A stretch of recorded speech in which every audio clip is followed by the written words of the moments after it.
In School Watch now, we've learned hundreds of K-12 private school students in Nevada are likely not going to be able to afford going back to the school they attended last year. And this was because of the Democrats-controlled Nevada legislature that blocked Governor Joe Lombardo's bill to restore funding to the Nevada Opportunity Scholarship Program.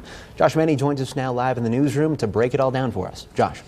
Yeah, so the way Opportunity Scholarships work is that fundraising organizations sell tax credits to private businesses in exchange for donations to the Opportunity Scholarship Program.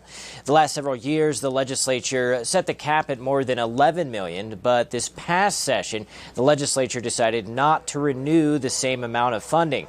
Essentially, the pot of money has shrunk by half, and fundraising organizations have lost their access to the money, losing their ability to provide scholarships.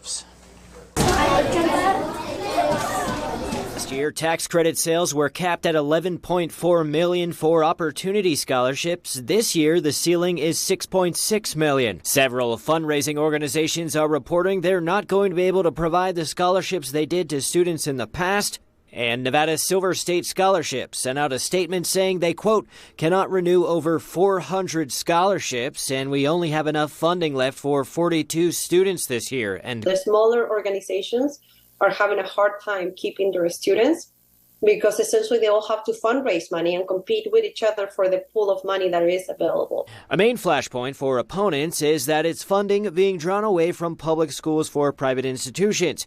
But proponents of Opportunity Scholarships argue it's not, because it's donations from the private sector in exchange for tax credits. They're tax credits. So essentially a tax credit has to be raised by a business in exchange of modified business tax. So these organizations are the ones that go and secure funding. But opponents argue that tax credits or abatements decrease money coming into the state, ultimately drawing funding from public schools. By increasing or continuing to ramp up the funding for vouchers in Nevada, we are, regardless of whether it's coming exactly from the state education budget, we are having less money that goes to our public schools. Students whose family income does not exceed 300% of the federal poverty line are eligible for Opportunity Scholarships.